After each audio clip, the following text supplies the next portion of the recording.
আসসালামু আলাইকুম। আজকে বিকেলবেলা একটু বাইরে এলাম। আসলে আমাদের যে নতুন গাড়িটা নেওয়া হয়েছে BMW, এটা নিয়ে একটু বাইরে এলাম।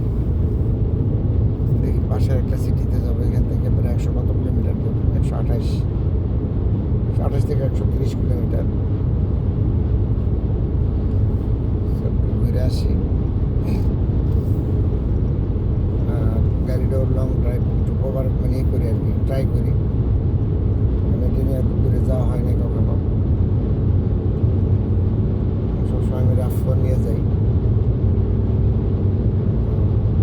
এটা ট্রাই করতেছি, ট্রায়াল দিতেছি